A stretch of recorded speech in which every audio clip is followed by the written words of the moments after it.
Is it visible? Yes, sir. Okay. So in this part, we have discussed, we are going to discuss mathematical modeling, degradation model using mathematical modeling. तो basically mathematical modeling हम use क्यों कर सकते हैं? This is a reason to use. Provides insight to degradation function. Complete आपके पास degradation function आ जाएगा, उसको आप use कर सकते हैं easily. It can also model atmospheric disturbance. अभी तक हम generally जो experimental और experimentation degradation model and degradation model using observation, उसमें हम क्या कंसिडर कर रहे थे? N X Y is equal to 0.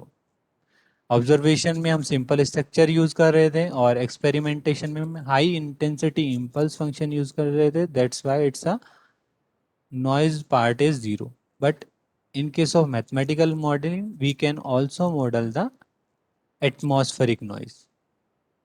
ठीक है, तो किस तरीके से हम यूज करेंगे, मॉडल यूज करेंगे? तो फर्स्ट ऑफ ऑल हम डायरेक्टली एज्यूम करते हैं this is the degradation model h of uv which is equal to e raised to the power minus k u square plus v square raised to the power 5 by 6. This is the mathematical model of a degradation model where k is the nature of turbulence, where k is the nature of noise. When k is large, it means turbulence is strong. If k is small, it means turbulence is weak. Right? तो इस तरीके से हम mathematical modelling को find out करते हैं. एक हम एग्जांपल कंसिडर कर लेते हैं. किस तरीके से हम एक नॉर्मल एग्जांपल यहाँ कंसिडर करते हैं. सपोज आपके पास कोई एक ब्लरिंग, एक मोशन इमेज है. Motion image is F X Y. ठीक है, कोई एक इमेज है वो मूव कर रही है. तो आपने क्या किया, उस इमेज उसका जो मूवमेंट फैक्टर्स हैं, movement factor means time varying component. Time varying component किस डायरेक्शन में कितने टाइम में वेरी कर रही है, x naught t and y naught t. Suppose हमने एज्यूम कर लिया this is the time varying component. तो x naught t and y naught t is a time varying component. तो सपोज आपने इस मूविंग पिक्चर को किसी पर्टिकुलर कैमरा से कैप्चर करने के लिए आपका जो कैमरे का शटर है वो कैपिटल टी टाइम के लिए ओपन हुआ. ठीक है, कैपिटल टी टाइम के लिए ओपन हुआ. तो फाइनली आपके पास कुछ इमेज एक्सट्रैक्ट हुआ होगा. तो उस इमेज को हम लिख सकते हैं g denoted by I think g x y. Right.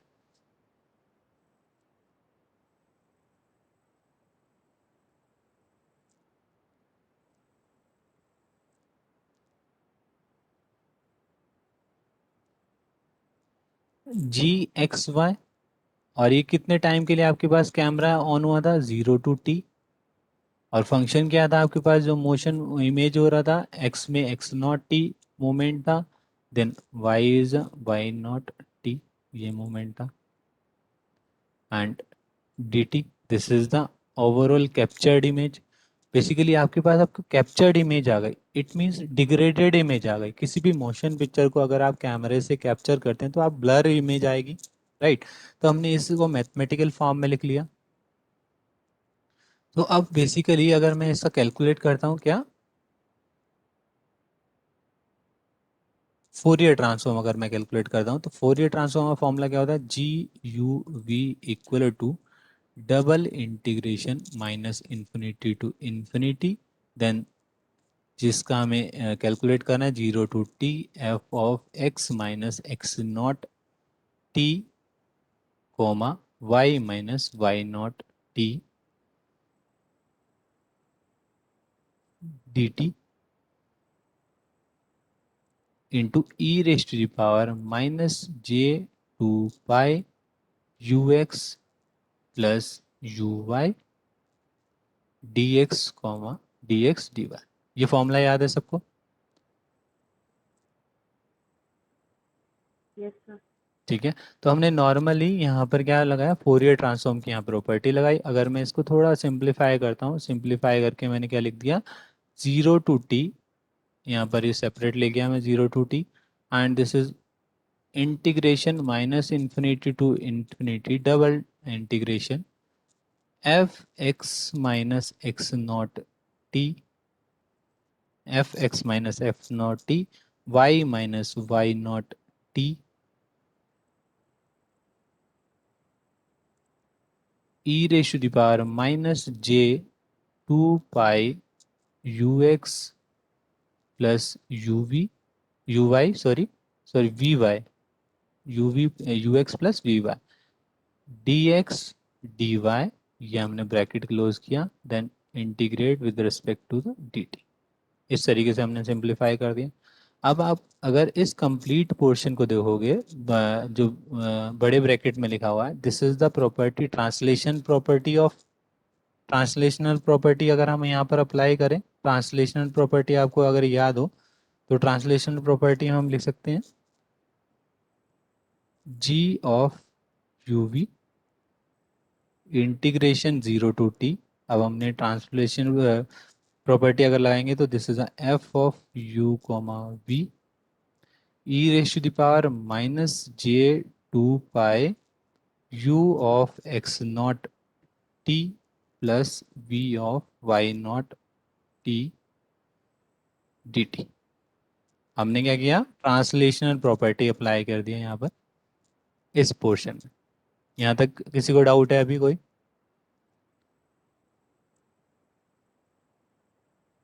Aanchal, Mandeep, No, sir.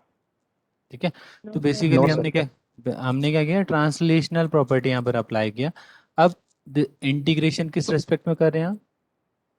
Integration with respect to T, this is a constant for that integration, तो हम इंटीग्रेशन को हम यहाँ बाहर ले सकते हैं। एफ ऑफ यू वी को हमने यहाँ बाहर लिया, this is a 0 to T E raise to the power minus J two pi you of x naught T plus we of Y naught T D T D T.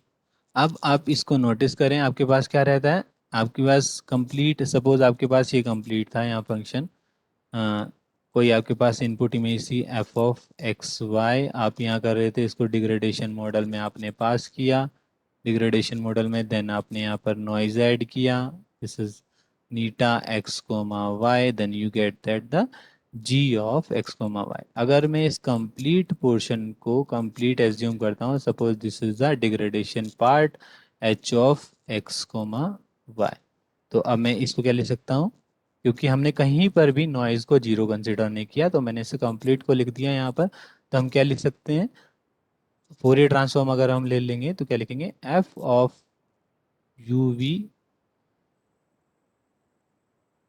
Sorry H of G of you comma V equal to F of you comma V into H of you comma V. इस तरीके से हम लिख सकते हैं। आंचल, Yes, sir. ठीक है। अब इस कंप्लीट इक्वेशन को आप क्या करेंगे, इससे कंपैरिजन करो,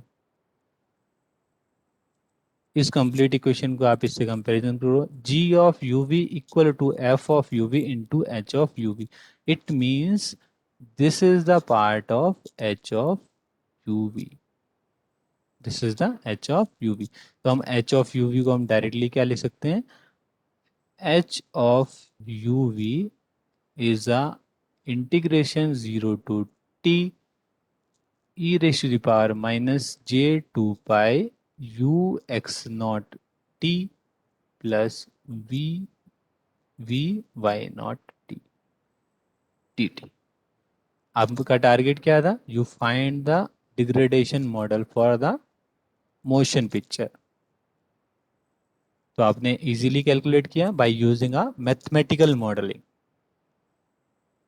ठीक है, एक एग्जांपल की हेल्प से हमने आपको क्लियर किया किस तरीके से कैलकुलेट करते हैं। क्लियर है ये? Yes, sir. ठीक है, तो फाइनली देखो यहाँ पे जी ऑफ यू वी मैंने कंसीडर किया, जी ऑफ यू वी के बाद हमने आप प्रॉपर्टी यहाँ अप्लाई किया, प्रॉपर्टी को हमने सेपरेट किया, यहाँ पे ट्रांसलेशनल प्रॉपर्टी अप्लाई की, this is a Fourier series, Fourier transform translational property. हम वन एक एक प्रॉपर्टी हम डिस्कस कर चुके हैं। तो ट्रांसलेशन प्रॉपर्टी हमने अप्लाई किया, देन आफ्टर दैट हमने इसको आपको ओरिजिनल ट्रांसफॉर्मेशन से कंपैरिजन करके then we can find the H of you V, H of you V. So basically H of you V calculate करने के लिए क्या चाहिए आपको पास? Motion variable. अगर आपके पास मोशन वेरिएबल अवेलेबल है तो you can easily calculate the degradation model. Degradation model आप कैलकुलेट करेंगे और आपके पास टाइम क्लियर होना चाहिए कि आपका जो कैमरे का शटर है वो कितने टाइम के लिए ऑन हुआ। It means capital T is a time. ठीक है, we can find, so if motion variable are known we can find the degradation function H you V. Clear है ये?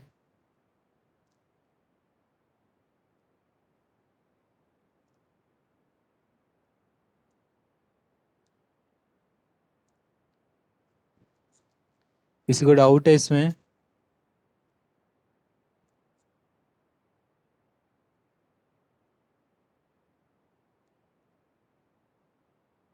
मनदीप, अचल? No sir. ठीक है, अब आपके पास क्या आ गया बेसिकली? एस्टिमेटेड डिग्रेडेशन मॉडल आ गया basically H No, of sir. U. H of you V आपके पास आ गया, this is the degradation model. तो अब आपको क्या डिजाइन करना है? Restoration filter. तो one of the restoration filter is inverse filter. तो इनवर्स फिल्टर किस तरीके से डिजाइन किएंगे? सपोज आपके पास No, sir. ये आपके पास ये अवेलेबल है एच ऑफ यू वी। ठीक है, आपके पास डिग्रेडेड इमेज अवेलेबल है H of G of you V. Then you can easily calculate that the F of sorry F of you V is equal to, sorry,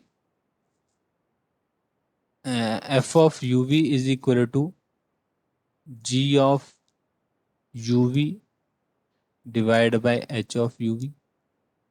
क्यों हमने यहाँ approximate sign लिया? Because this is the approximated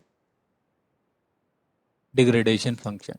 तो अब आपके पास equation क्या होती है यहाँ पर? G x Y is equal to F of x comma y convolution with h of x comma y plus eta x comma y, this is noise, right? तो अगर हम फोरियर ट्रांसफॉर्म ले लेंगे तो क्या होगा? G of u comma v equal to ji of u comma v equal to F of u comma v plus, sorry, into H of u comma v equal to plus eta n u comma we.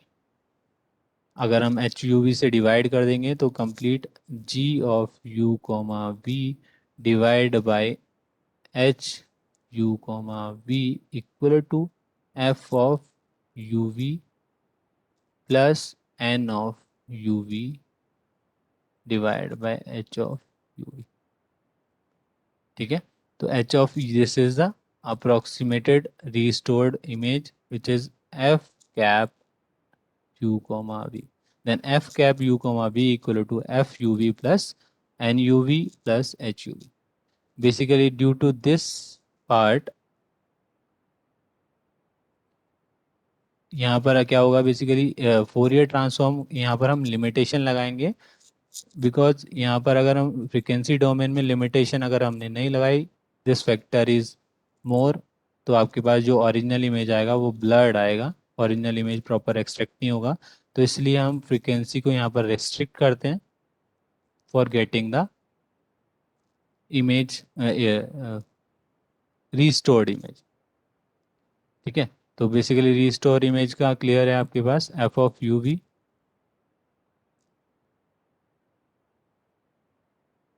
F of you v equal to F of you we plus n of you we divide by H of u. So by using inverse filter we can easily calculate the restored image. Clear है?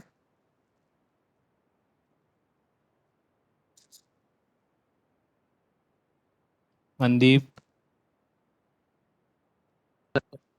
Yes, sir.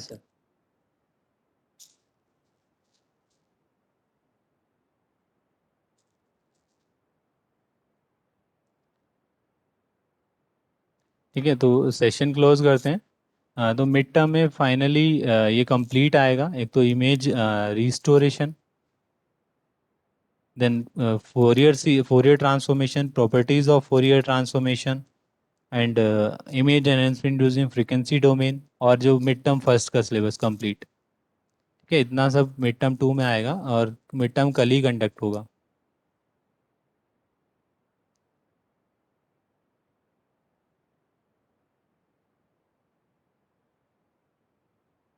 ठीक है, किसी को कोई doubt है? आंचल?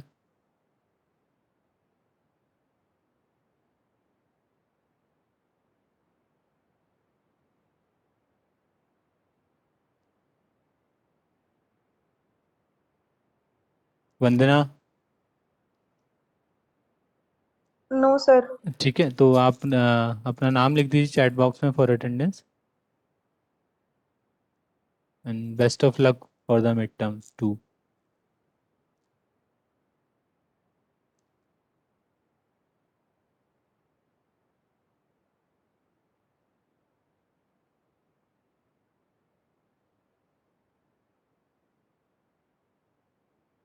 Sir mathematical modelling वाला method सबसे सही हुआ, मतलब इमेज रिस्टोरेशन के लिए। सॉरी, हाँ चल बोलो। सर मतलब तीन तीन मॉडल्स जो थे उनमें से हाँ मैथमेटिकल मॉडलिंग वाला मेथड सबसे परफेक्ट होगा। हाँ, सबसे ऑब्वियसली परफेक्ट होगा। आपको एक पर्टिकुलर, एक आपने वहाँ ऑब्जर्व किया, और आपने एक एक्सपेरिमेंटल से मॉडल आइडेंटिफाई किया, और आपने एक मैथमेटिकल इक्वेशन उसको परफेक्ट ड्राइव किया, तो obviously mathematical model is perfect for degrade to finding the degradation model. Okay sir.